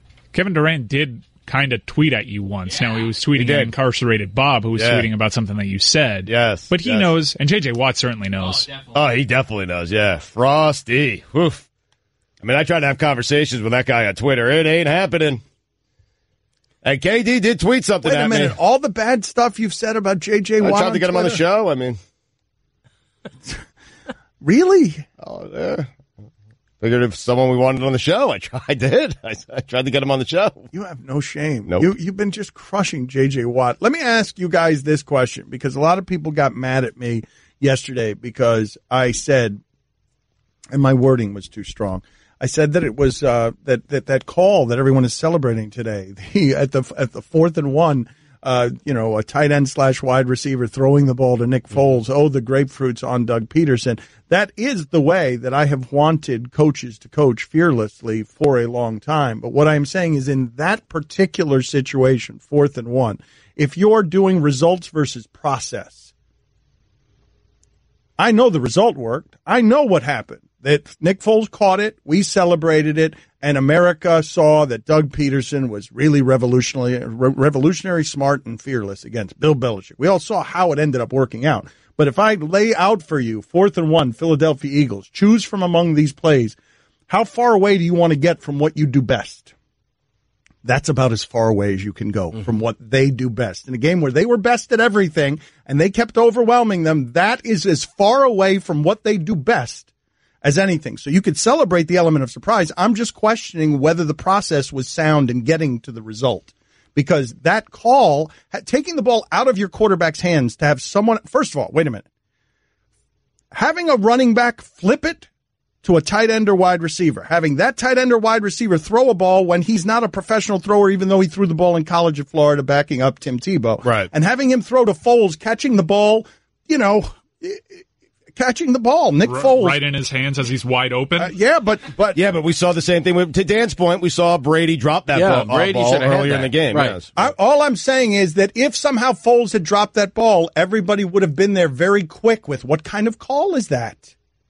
No, they would crush Foles, I think, because the play worked out so beautifully. He was so wide open. But an over the shoulder to Tom Brady is different than Nick Foles, just a routine. Fair. It was a 2-yard pass. Fair enough. Right. But what I am telling you guys though about this, I remember I've told you guys this story, and this is where the ignorance of us and the media in terms of what we're watching can be something that is a drawback. You see Chris Long all over Twitter right now criticizing Chris Collinsworth because he's saying, man, you were saying on a Super Bowl broadcast that I was responsible for things that in this defense I wasn't responsible for. If Collinsworth isn't aware of it, how can we be? But I've told you the story. Dave Wannstedt in Buffalo's got the perfect call against a blitz, a screen to that side. It's the perfect call. It should be a 90-yard pass. Jay Fiedler screws it up, pick 6, and Miami's never in the game. Mm-hmm. And so the process was great. The result was a disaster. And so when I'm doing sports analysis with you guys, I'm fixated on process because I know what will happen in the sports media conversation once the result is bad. You guys tell me if somehow the ball is bobbled, somebody bobbles a ball. I'm talking about risk versus reward. You need a yard. You're the best offensive line in the sport. You got 2 running backs. No one can stop. Even if that pass is incomplete, Peterson gets tremendous credit for an inventive, daring play. You think so? The only second guess is if Nick Foles is hammered by a cornerback. I think Stugotz is arriving on 3rd and 1 they threw, and on 4th and 1 they threw, and I think everyone in the world, if the Patriots come back and win that game, I'm crushing it. Everyone is saying, what the hell are you doing? You need a yard. You got the best offensive line in the sport. Yeah, well, agree to disagree, because how many times do we see runs at the 1 get stuffed? Yeah, that entire defense was expecting the run, which is why that play. Or play action. But that's your strength, and you've been gashing them. And by the way, I sincerely doubt that Nick Foles was the only option on that play. No, they would throw it to the quarter. Yeah, they would throw it to the quarterback if the quarterback was wide open. Only which if he's wide open. No, they had a wide receiver cutting across the back of the end zone who was also wide open, by the way. Guys, again, I know it's a genius call because it worked. I'm still telling you that what the situation you would have then called for is a guy who's not used to throwing the ball on the run in the pros, throwing to either Nick Foles or someone else from 10 yards behind where you started. That's not usually a play that goes very well. He's practiced that play 1,000 times. I understand, but not as much as the stuff that they're good at. The only way it's praised is the way it played out. If Trey Burton throws a bad pass, we're blaming Peterson because you didn't have your quarterback throwing the ball. And if Foles drops the pass, then you're blaming the coach because you have a quarterback. I'm talking about risk versus reward. I'm not. The stuff they're good at is what the defense expects. Uncle Fuddy, you look good. When you back that ad up. I don't think you guys are understanding I'm what with I'm you. saying. No, but I'm not saying the thing they're good at is running the ball, but then the secondary thing they're good at and we're good at in that game was Nick Foles throwing the ball. They didn't go with either of those options. Like you could play action off of that and have Nick Foles throw the ball without objection. Oh, I hear you, and I think I see some of your points, but coming from you, I think that's why I find this so bizarre because you're going up against a world champion. I am not actually. That's how I want everyone to play against them. It's how I want everyone to play against them. I'm just saying that risk versus reward in that particular situation, it worked out for them, and salute to them for it working out fearlessly to them, but it could have gone the other way really easily, and they increased the probabilities through that play call of it going the other way. That is not a high percentage play. but if they hand the ball off to a giant, he gets stopped. That's correct. That's correct. You got to be more creative against the Patriots. And plus, that play is such that you don't throw the ball to the quarterback unless he is completely uncovered. Mm-hmm. If there's any cornerback near him, you throw it away or you audible. Don Batard. I love me some doctors. Have a lot of respect for the medical profession. Stugotz. Except chiropractors. This is the Don Batard Show with the Stugotz on ESPN Radio. Greg Cote of the Miami Herald in with us. Would you like to hear, courtesy of KOTV Tulsa, news anchor finding out the Eagles won the Super Bowl live on air? Okay. So that's indifference? You don't want to hear that? It was a yes or no question. I'm trying to process what you just asked me. It's so bizarre to hear it posed like that. It was a fairly simple question, I think. Yeah. It's a yes or no question. How do you find out live? Just play the sound. It's sports with Harold Kuntz. Okay, late break. Here they won! Yes! They won it! They won it! Yes!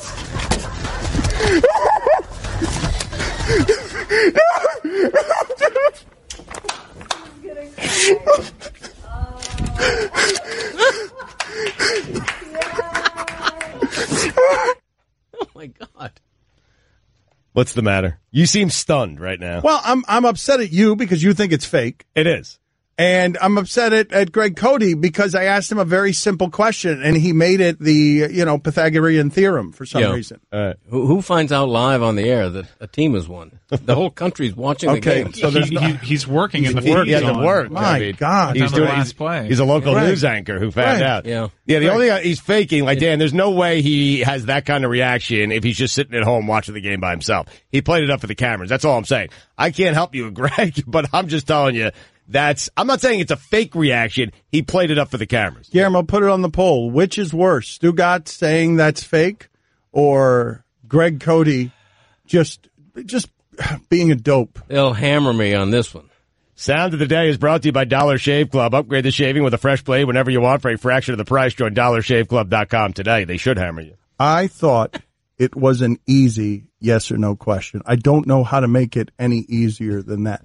How can I do this better so that you answer better? Well, ask Greg. Like, where'd you get confused with that question? What was it? It's Dan, Stu, and Greg Cote on ESPN Radio.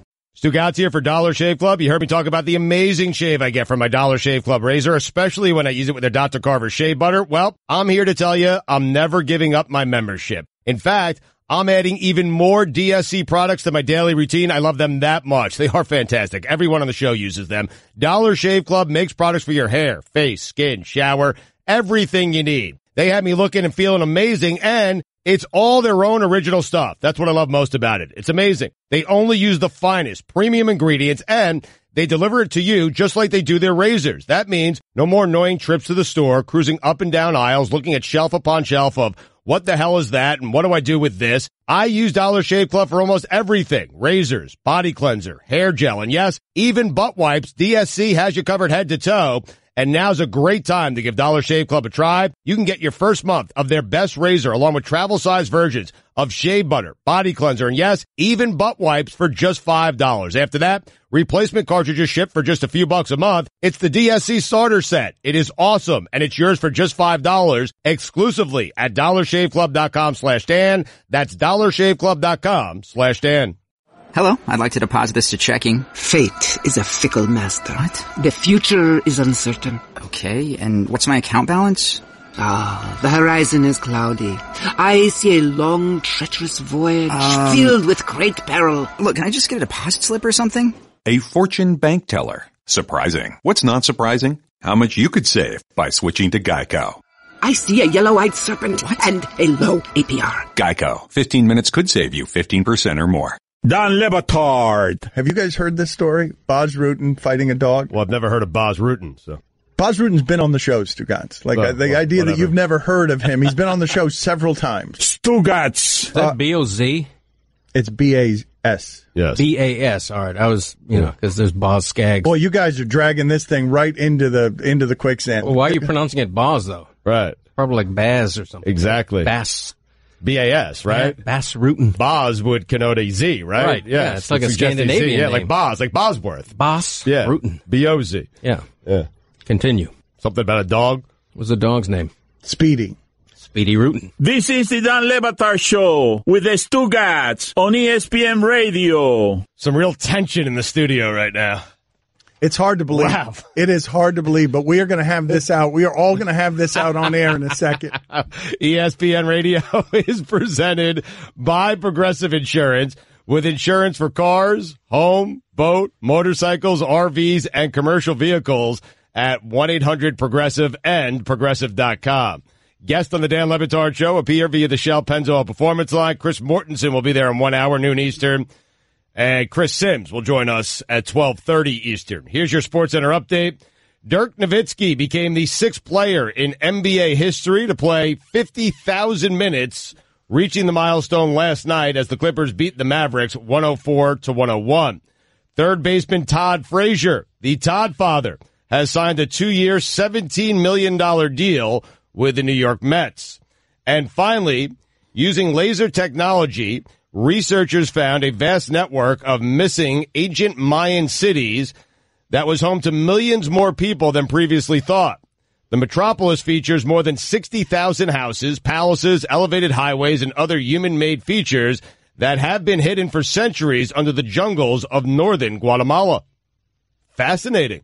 For all the latest headlines and information, tune in to SportsCenter on ESPN Radio all throughout the day.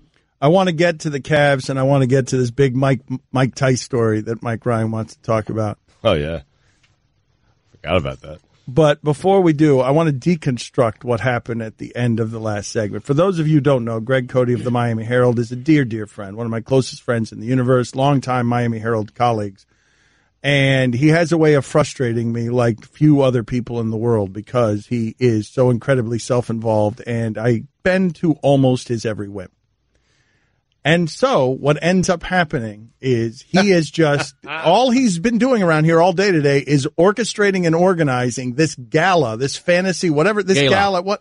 It's a gala. Yeah. We pronounce it with a hard A. And that's a fine.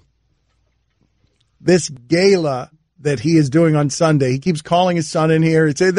He's not concentrating on the show. Now, I'm used to this. Stugotz is spending the entire show watching Skyscraper previews. Yeah.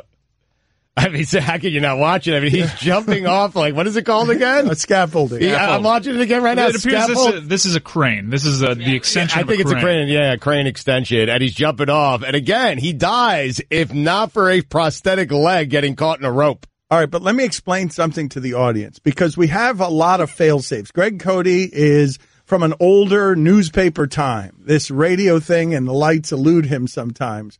And he is a smart man, but in some respects, age has caught up to him in terms of media sophistication. All fair comment? No, not really. The only thing that ever messes me up is the hard network, because I'm not a clock-oriented person. And that's true in my everyday life. I don't wear a watch. I don't have a phone for its time-telling ability. I never ask, hey, do you have the time? Because I don't care about the time. So you're not aware of the number of devices that we have put in play to play defense against you being terrible at radio? Yeah, I remember the hat clock you wore, which I wish you would bring it back. Hold on a second. Let's just play an assortment of the sounds that we have in our library that are meant to push Greg Cote off of awful radio. Show killer! That's one of them. My father saying show killer the way that it sounds like he's saying chocula or jugular, but that's show killer. Show killer! We have the loser game show sound. The loser game show sound to dress up some of your awful. We have the penalty box. I love those sound effects. Yeah. We have the hockey penalty box where we send you away for 2 to 5 minutes. And then at the end of the last hour, am I being mean? I just want to get... No. You're setting it up the way you need to set it up. I want to get to what happened at the end. So the time that we end every hour has been the same for the better part of 3 or 4 years now. Yeah. Every hour we end at the same time, 54 minutes and 32 seconds. Mm-hmm. It's been this way for years. I wore a clock on my head. Greg Cote refuses to learn the clocks because we're on his time, baby. So he refuses to learn the clocks. But so now one of the other devices that we put in play, because he doesn't know when the clocks are, is now can we make it funny to clip him with the clock? So we had him last segment. Had him. But he's so bad at radio that he just stared silently ahead with his mouth open for 4 seconds. 3 seconds. Before speaking. I left him with 3 seconds to go. Before speaking. Yes. I was conjuring what I was about to say. Keep in mind, and this is why I say it's fair to say that technology and modern media is passing you by a little bit. Mm-hmm. You can't just stare straight ahead with your mouth open for 3 seconds when people are expecting words from you. And they will get them eventually. And they'll be worth the wait, by the way. See, if they were, we wouldn't be having this tension in the studio. Correct. If they were indeed worth the wait. Oh, whoa, the chicken! Yeah. Oh, welcome to Kentucky Fried Chickens for someone other than Stugotz. Why am I getting the chickens? Because the words are never worth the wait. Oh, they certainly are. Never. If the words were worth the wait, everybody would tolerate all the nonsense. Right. They tolerate it anyways because you're charming and doddering. Yeah, you can't have a 3-second pause. Greg. No. Greg, you have yet to figure out... You just had a 2-second pause before saying my name. You have yet to figure... How is this my fault that you can't figure out that we've been stopping at the same time at the end of every hour for the better part of 4 years? How's that my fault? It's a dramatic white space. When I pause before speaking, Greg. It builds anticipation. Greg, you want me to show you what you look like on television? You look like someone, your mouth was open. You look like someone who was having trouble with thoughts. I was in the sense that I took 3 seconds to figure out what was coming because it was a mind-bending but it feels question. like, had I left you like 5 or 6 seconds, it feels like we still would have gotten the same result. That's the way it looked. I'm not saying that's the case. It's the way it looked. No, I mean, I didn't know what time it was. If I knew I had 3 seconds, I could have said, Eisner! Yeah, and whose responsibility is it that you didn't know? Oh, there, we end up there again. My handler. Let's talk about the Cavs. We're going to keep ending up there. This isn't going to fix anything. No, of course not. No. How many years have you been getting clipped by a hard network out? I don't know. Your refusal to learn this is astonishing. Well, not only the refusal to learn it. See, here's the issue, right? Because I know that the audience is listening now. Go easy on Greg. They like Greg more. My role around here is to be the hated one. Everyone else gets to do it well. Yes, thank you. Everyone else gets to be more liked than me. Everyone else, that's sort of the construct of what it is that we're doing around here. And so they're going to get mad at me for what it is that happened there. But what I'm saying, and the reason I'm getting that, and I rarely get that kind of angry at you, the reason is because at the end, you're denying the audience the joke. You're being so bad at this. We are putting in 7 or 8 things to keep you from being bad at this. And then at the end, when the audience would get the joke of you being clipped, you're denying them that too. Yeah, if it were intentional, it would be a denial. Since it's inadvertent, I don't think the word denial really qualifies. That's a fair point. But to Dan's point on Twitter, what people are upset about, they're rooting for you.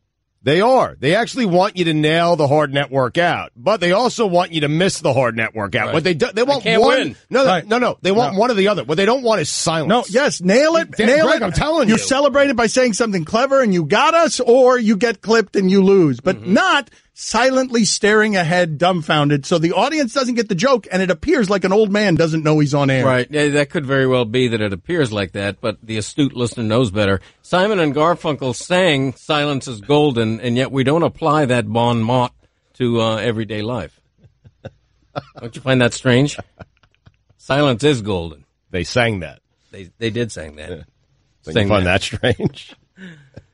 Hit him or was it Simon and Garfunkel? Put him in the penalty box. Oh, that was actually a good contribution, actually. Silence is gold. No, that was not Simon and Garfunkel. Oh, penalty box. Penalty box. That's a fun. Who sang it? Greg Cote. Get out of here. Get out of here. Silence is The golden. tremolos. Wow. Yeah, it was the tremolos confirmed. Yeah. Okay, the words always worth the wait. Stugotz wants a new boat. Time for some more ads. My God, what are we going to do with it? You realize he's only going to get older, right? Yeah. Right? Yeah. Like forever, for however long this lasts, it ain't going to get better. Like this is the descent into hospice.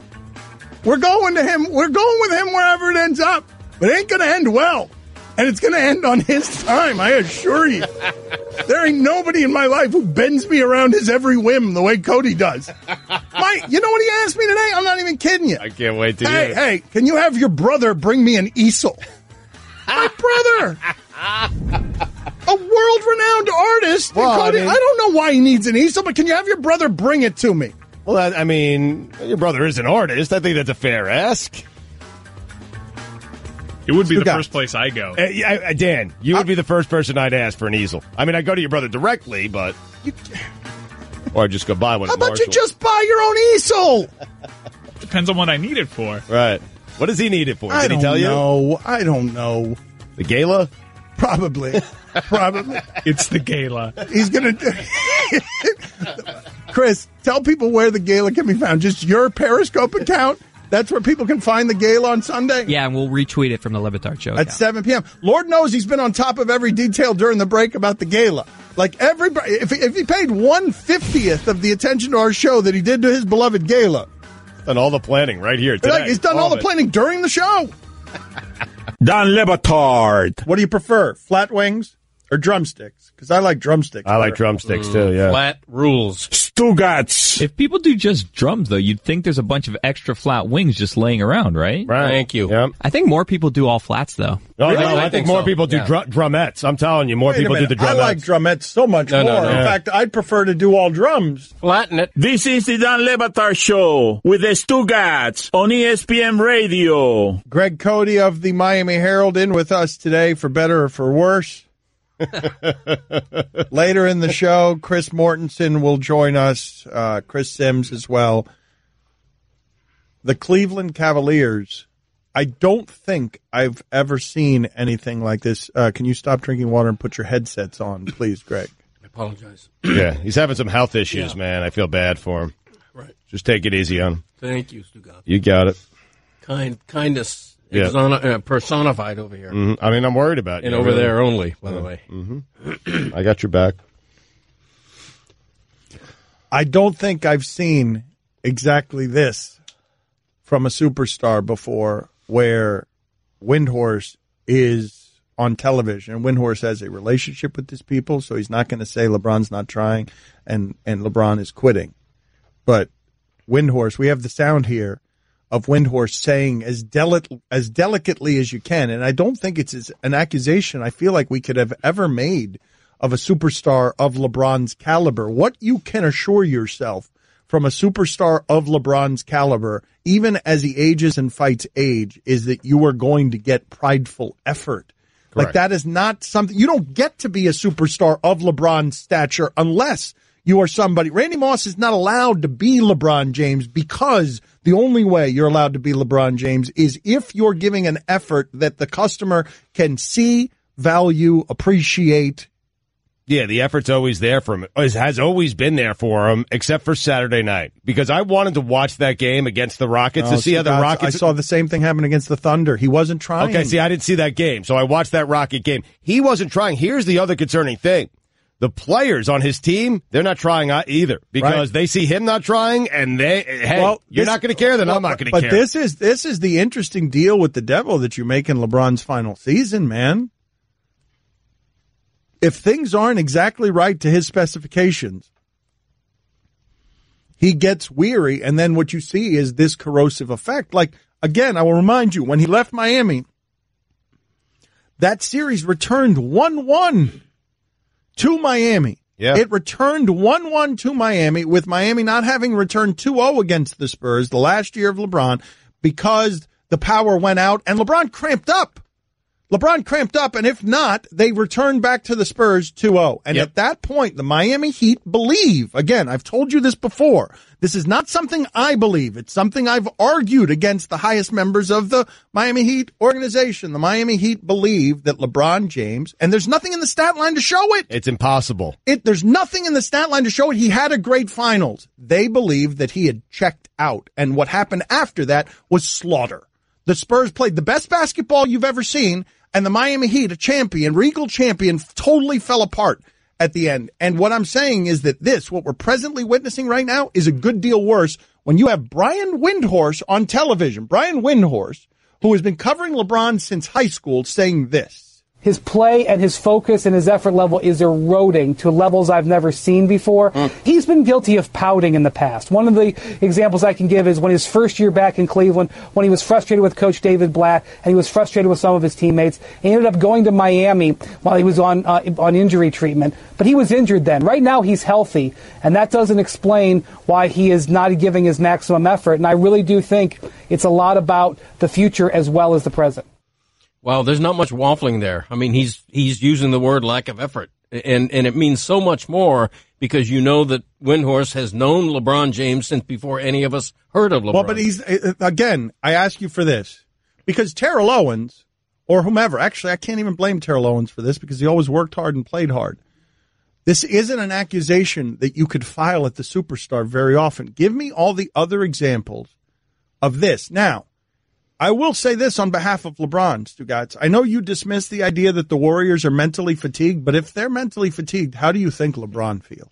Like, if they're mentally fatigued, LeBron has lived where they've lived for the last few years, for the last dozen years. If they're tired, in his defense, If they're tired, imagine what kind of condition he must be in mentally if the Warriors are telling you we're fried. Yeah, but Dan, totally understand and agree, but a lot of this is self-inflicted. Like, the reason he's mentally drained is because he keeps putting himself in these situations where it's the final year of the contract. You got to get everything exactly right or else I'm getting out of here. Every time he does it to himself. But are you allowed to be LeBron James? What I'm asking you guys, because Randy Moss was questioned about how much he cared, how much he tried. Manny Ramirez was questioned about how much he cared or how he tried. Are you allowed to be the kind of superstar LeBron James is if you are someone around those questions? Because Manny Ramirez was a fringe eccentric, and Manny Ramirez was excellent at what he did. But Manny Ramirez was more of a personality than he was this superstar fixture like LeBron James. To me, what I'm telling you is this isn't an accusation I can remember being able to be filed against someone of this kind of status. Not Jordan, not Brady, not Ali, not any of those guys. You never question how much they care. And now you have 3 separate times in LeBron's career where people, I'm not saying everyone, people are questioning whether or not he cared. First time he left Cleveland, when he left Miami, and now again with Cleveland. Well, what he cares about is getting one more ring. And he sees a dead end right now in Cleveland. He's not he created, Greg. But he's not even sure they're the best team in the East anymore. This is one of the things that I find interesting is this all happening because he is pressuring. He will not give a commitment to them. He wants to tank so that they blow it up. So he's going in the postseason with a totally different team, and he doesn't even care what it looks like. That he ain't giving his effort with this one. He doesn't like the one. Is that possible? Is that within the realm of possibility that all of this is happening because he's trying to get to February 8th and he wants it blown up and he doesn't have any actual power over it being blown up because he's not signing a commitment. He's not committing to anything. He's got a no trade. I think even more important than LeBron's commitment in this equation is the Brooklyn Nets pick. And I think LeBron wants them to use that pick to add to the team, and he's doing his best to ensure that. Here's the other thing. That the Miami Heat believe. The Miami Heat believe that when LeBron decided to get out of here, he was actively playing defense against their ability to land anybody.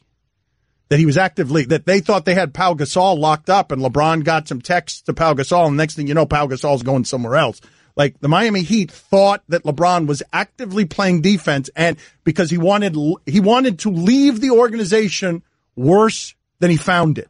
Like, that was a belief within the Miami Heat that LeBron James at the end was trying to harm the Miami Heat. And in this particular case, it's what you're talking about, taking the Nets pick away from them. There were plenty of years when the Cowboys were not in the Super Bowl where they had great ratings. Is that not true? The Cowboys are guaranteed rating success. Have there been some, Molly, Evan, the researcher, Max, help me out. Have there been good Super Bowl ratings in the last 22 years? Well, I'm with Stephen A. I'm with Stephen A. here. I think your point generally applies, and I think it's a good one that neither one of us know. It's ruined. It's ruined now with Max and his damn We only care about Stephen A.'s point. Don Le Batard. Our show's brown.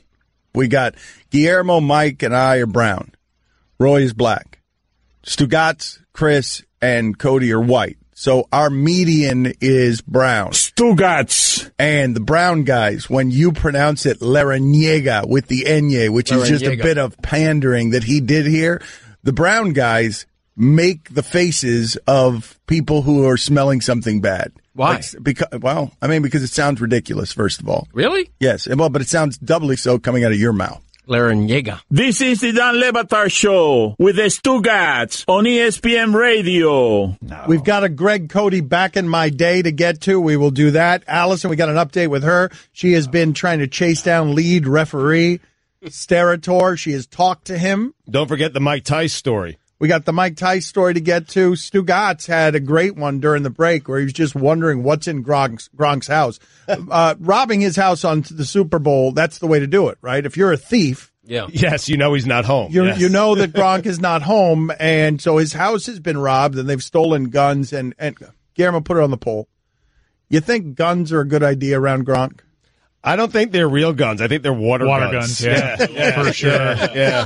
Like the big spray cannons, like stuff like that. Such a good point. That's such a good point by you guys. I had sort of made it something vastly more sinister. It's a Nerf gun. Yeah. Exactly. Yes. Yeah. T-shirt gun. But what else is in that house? Definitely. Right.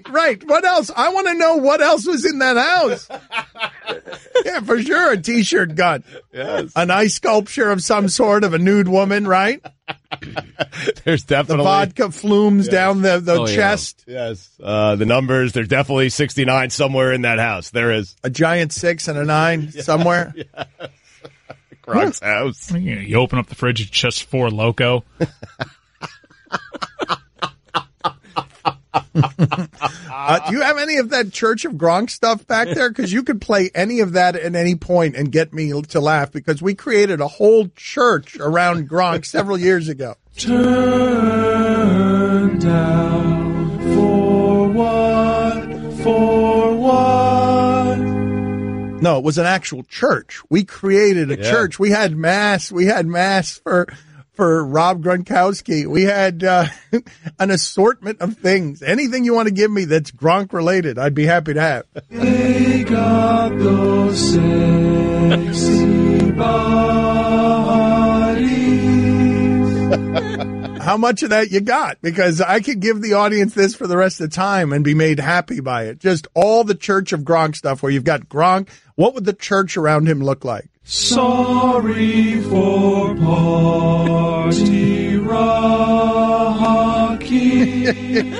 Sorry for party rocking.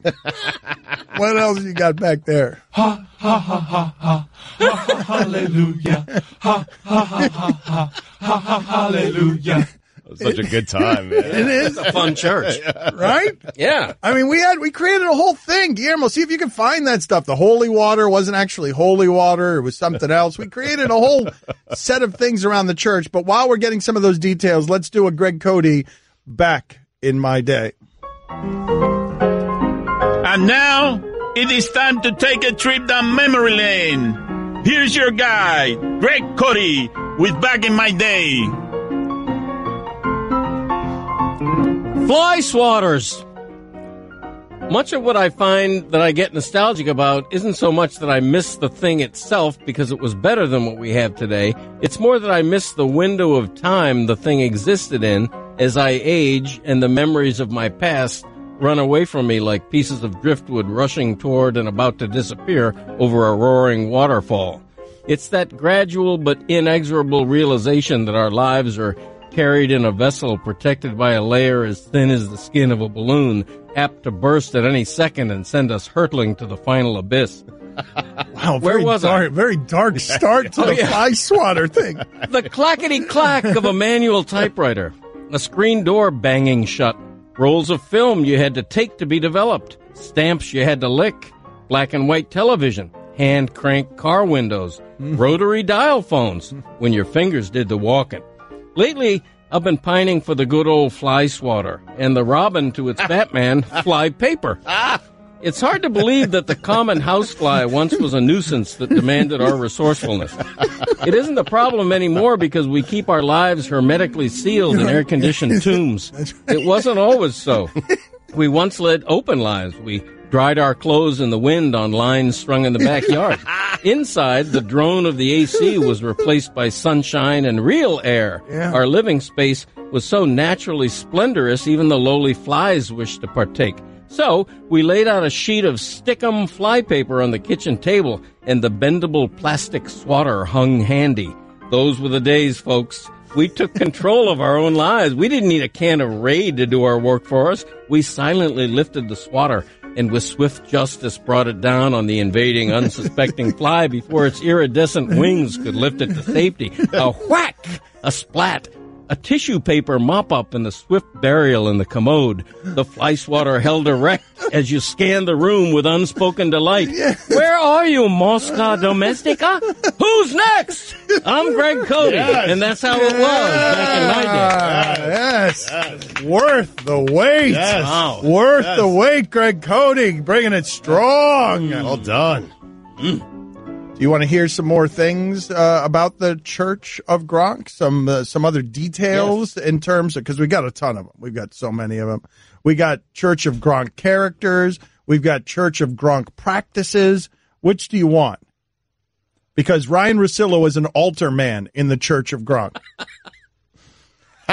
Jeremy Shockey and Nick Swisher are ushers in the Church of Gronk. Swisher is an overzealous greeter. Shockey checks newcomers' hands and wrists for stamps or wristbands, ensuring their partying the night before was Gronk-worthy.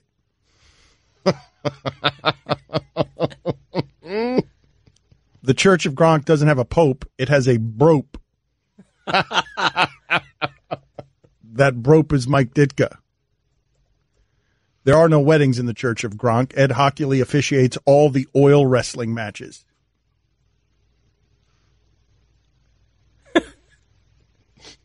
Kyle Rudolph is the anti-Gronk. He is the false Gronk. He came in the image of Gronk.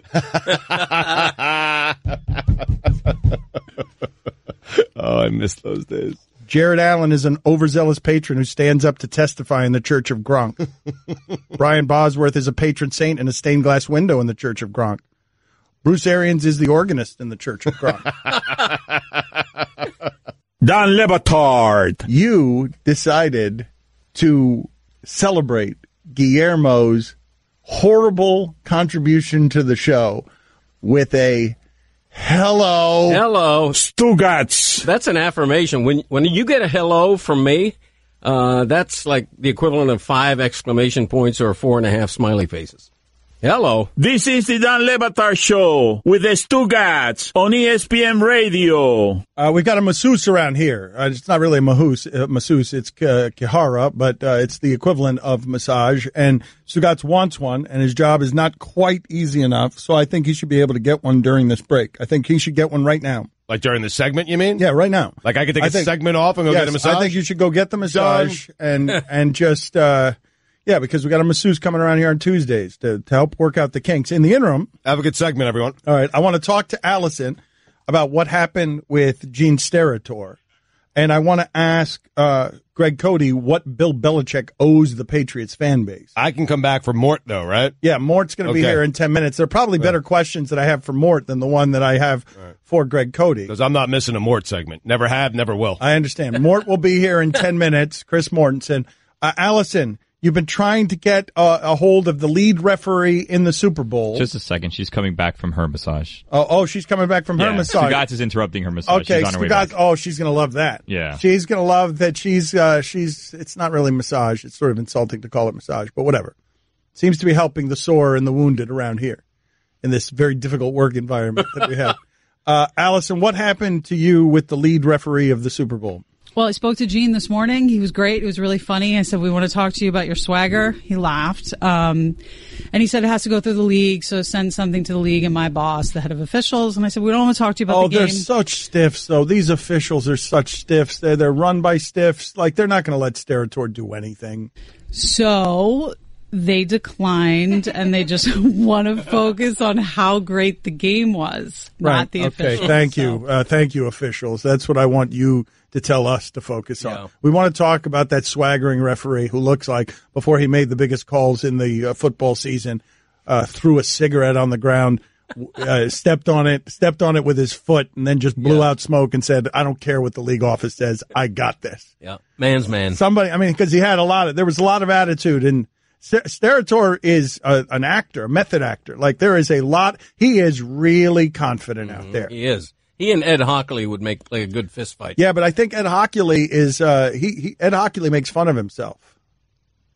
I'd like to get the chance to find out. I never agreed to anything. I told Allison, tell them we won't talk about the game.